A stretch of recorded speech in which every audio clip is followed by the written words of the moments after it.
Magandang araw ulit sa aking mga subscribers and viewers. Malalaman natin ngayon ang reading tungkol kay Juan Severino Mallari. O, diba? Napaka-chismosa ng inyong tarotera. So, tingnan natin ngayon sa ating first reading.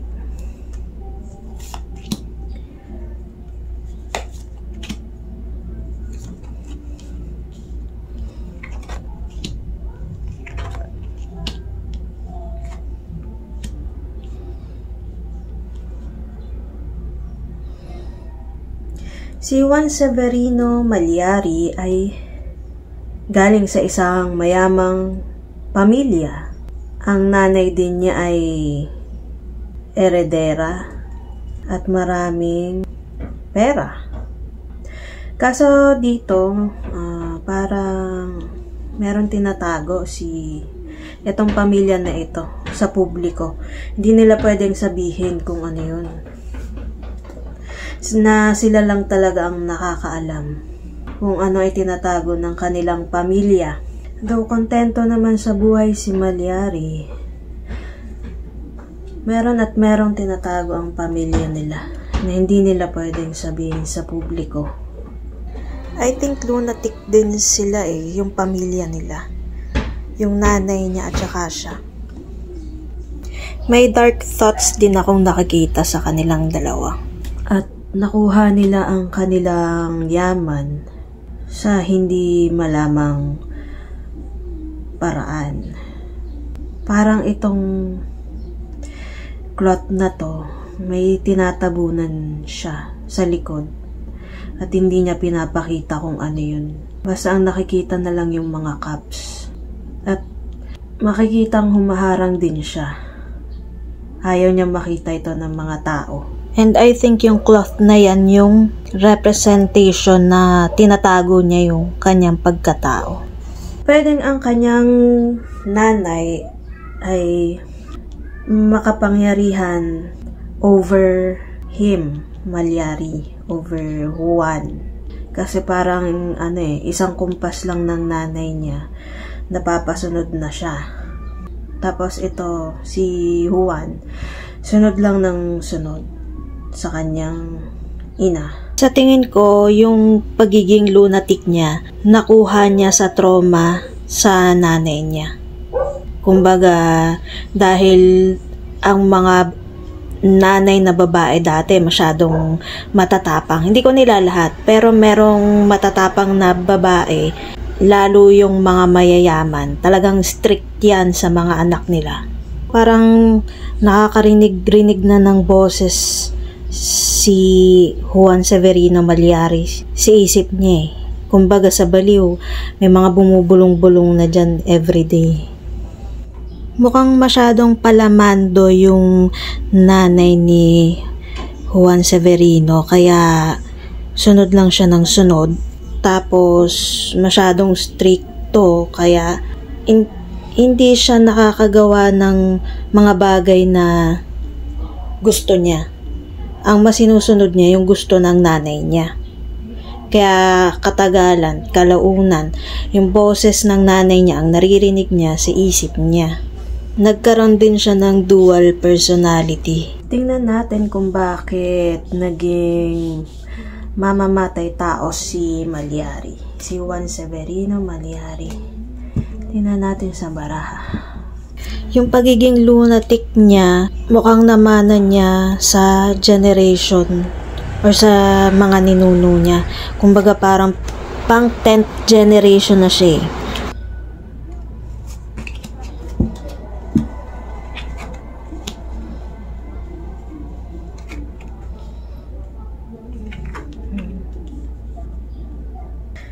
Nakikita ko dito sa baraha na yung lahi nila simula una pa, mga kanununuan, doon nila nakuha or doon nakuha ni Juan Severino yung pagiging mamamatay tao niya at pagiging lunatic. At isa pa, andito ang kanyang ina, mukhang sa lahi ng kanyang nanay nakuha yun Saling lahi itong sakit na to galing sa mga ninuno niya. Yung tatay ng nanay nito ang nagpasa dito sa nanay niya. Yung lolo niya ang pinagmulan ng pagiging mamamatay tao niya. Kung sa espiritual, malakas na lahing may alam. Sa espiritual o lihim na karunungan ang kanyang lolo at merong mga gabay ito. Mga spirit guides. Powerful siya and wealthy man. Hindi niya ma-give up to kasi pamana yan ng lahi nila At kailangan niya talagang gawin. Kahit na nakalibing na yung memories na yun, yung mga gawain ng ninuno niya, sinusundan at sinusundan pa rin siya na dapat gawin niya ang pagpatay. Pwede rin isa rin sa reason kung bakit naging mamamatay tao siya ay upang pangalagaan ang yaman ng kanilang pamilya. Sa kabila ng kanyang pagiging pari, pagsapit ng dilim at pag walang nakakakita, dun siya gumagawa ng kababalaghan. Yung mga nangyayaring pagpatay niya sa mga tao, nagdudulot din sa kanya ng problema sa mental health. Sobra siyang mag-isip, masyadong malalim.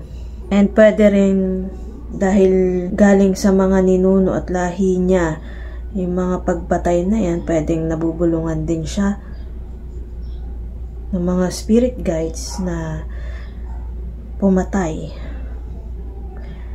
Kasi kapag may mga bumubulong-bulong na sa'yo, di ba? Parang nakakaaning. Kaya mukhang ganun ang nangyari sa kanya. Ang nanay niya makikitang laging nakaupo lang.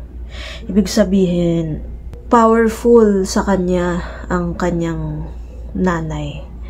Kung anong sabihin, kung anong iutos, gagawin niya. Saling lahi na tong ginagawa nila From ninuno to kaapu-apuhan. Pwede rin kasing sa panahon na yun, sa mga panahon ng Espanyol, wala rin siyang pahinga. Dumagdag pa yung wala din siyang pahinga. Kaya kung ano-ano nang tumatakbo sa isip dahil sa pagod. Kumbaga meron tong spiritual at physical. Naghalo yung spiritual at physical. Spiritual na karamdaman at physical na karamdaman. Tanong natin kung tunay ba na may sumpa ang kanyang ina.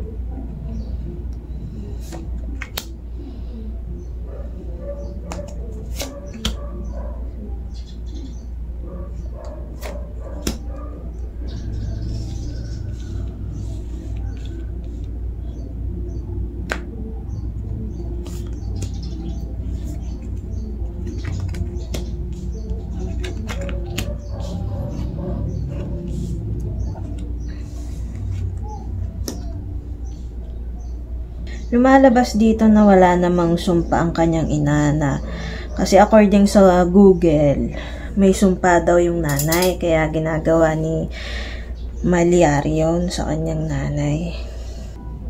Nakikita ko dito na walang sumpa ang kanyang nanay. Unlike sa sinabi ng Google na kaya ginagawa ni Maliari yung pagpatay ay dahil sa may sumpa daw ang kanyang ina. Pero dito, sabi wala naman daw sumpa. Ang karamdaman ng kanyang ina ay nagmula sa isang makapangyarihang tao.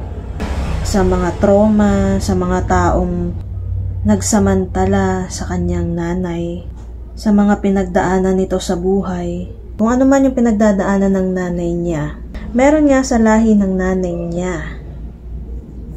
Or may lahi ang nanay niya na ginagawa lang talaga ni Juan Severino yung pagpatay dahil merong nag-uutos sa kanya. Wealthy man. Wealthy man yung nasa likod ng pagpatay. Ang lahi niya at ang lolo niya ay mayaman. Yung galit na namanan niya sa mga ninuno niya, Yun yung isa din sa dahilan kung bakit pumapatay si Juan Severino. Maari ding meron siyang kagalit or hindi kasundo na Espanyol na mayaman. Kumbaga nagtitrigger ito sa galit niya. Kumbaga sa mga katipunero, nagtitrigger ito ng galit para mag-revolution noong unang panahon. Revolution to sa mga Espanyol, revolution to sa sarili, revolution sa loob ng pamilya. Kumbaga halo-halo na yung reason kung bakit pumapatay si Juan Severino. Dami niyang pinagdaan ng pagsubok, pati ng pamilya ng nanay niya. At bigla ko lang naisip na maaring itong wealthy man na ito, kinuha ang kanilang mga ari-arian. Halos walang natira sa kanila. Dito napunta sa mayamang tao. Kaya sa tingin ko ito ay revolusyon laban sa Espanyol. Kaya niya ginawa ang pagpatay. Tanong naman natin kung totoo bang masasamang tao ang pinapatay ni Juan Severino. Mga masamang tao lang ba ang pinapatay niya?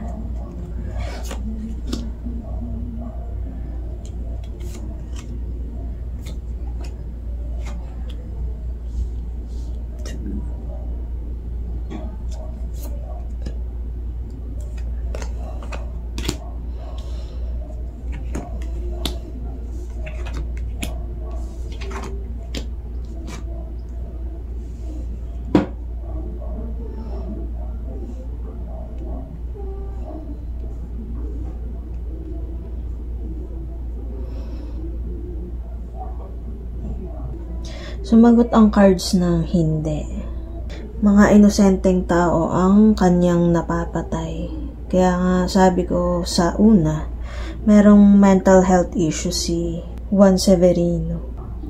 Nagsimula muna sa paisa-isang pagpatay hanggang sa dumami na.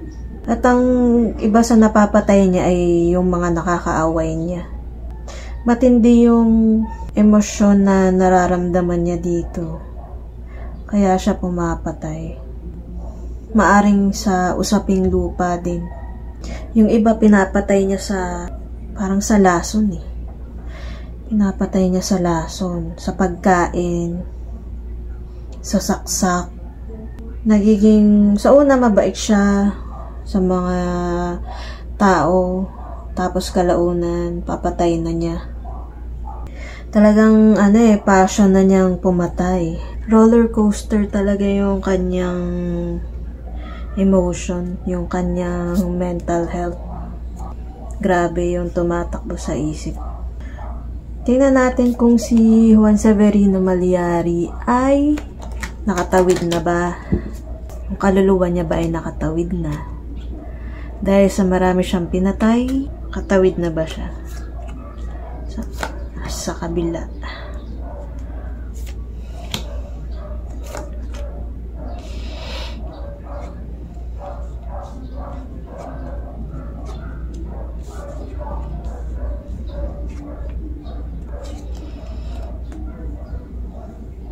Sumagot ang cards na hindi pa siya nakatawid.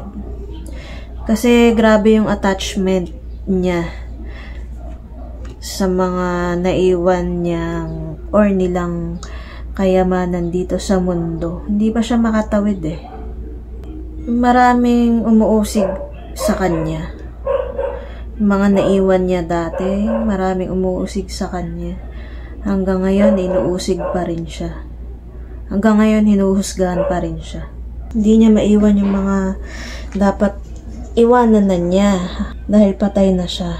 So, sa daming karma nun, sabihin mo ng 9th generation na karma din yun. Kaya sobrang bigat, hindi siya makawala. Yung hustisyang hinihingi niya, hindi niya nakuha. Kaya siya na mismo yung gumawa nun para makuha yung sarili niyang hustisya. Kaso, Di naman siya makatawid dahil sa bigat ng karma. Hinuhusgahan siya ng langit sa mga ginawa niya. Hinuhusgahan siya ng tao sa ilalim, sa underworld. Hinuhusgahan siya sa lupa. Kaya hindi siya basta-basta makakatakas sa mga ginawa niya. Pero confirm natin kung totoo bang mamamatay tao.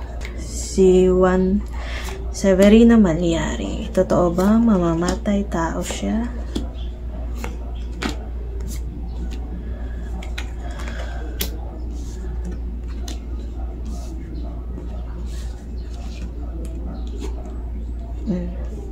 Nag-yes eh. Ito ay para ma-confirm natin na talagang mamamatay tao siya. Nag-yes. Nagawa niya to dahil sa kayamanan. Dahil sa yaman ng pamilya nila. Dahil sa heartache na dinala ng mga taong nanguha ng yaman nila. Dahil sa sama ng loob sa simbahan. Sa lahat ng mga nangyayari ng panahon ng Espanyol. Wala siyang ibang mahanap na paraan para makamit yung hustisya, kundi sa pagpatay lamang. Pero sabi ko nga, may halo ng sakit sa pag-iisip. Sobra-sobra yung naranasan nila ng pamilya niya sa panahon ng Espanyol. Kumbaga labanan ito ng yaman kasi kailangang may isalin siyang yaman sa mga susunod pang henerasyon ng kanilang pamilya. Pero sa akin lang, wala tayong karapatan na humusga ng tao kung ba't niya nagawa ang mga bagay na yan, mga pagpatay, dahil hindi naman tayo na nabuhay sa panahon ng mga Espanyol. Hindi natin naranasan yung hirap ng buhay nila at hindi natin naramdaman kung ano yung pinaramdam ng mga Espanyol dati. Ang sa kanya lang ay pinangangalagaan niya ang sa kanila. Ayan lamang po ang aking nababasa kay Juan Severino Malyari dahil napakatagal na po nitong mga pangyayari. Nawa ay nabasa ko ng maayos at naintindihan nyo ng maayos ang aking pagbabasa. Ang binasa ko lamang po ay kung ano ang mga nakita ko sa baraha. Hindi po ito hula-hula lamang, kundi kung ano ang nakikita ko sa baraha, yun lang ang aking mga sinabi. Yun lamang po. Maraming salamat. Please subscribe to my channel, Tarot Therapy H. Please like and comment below. Thank you. Bye-bye.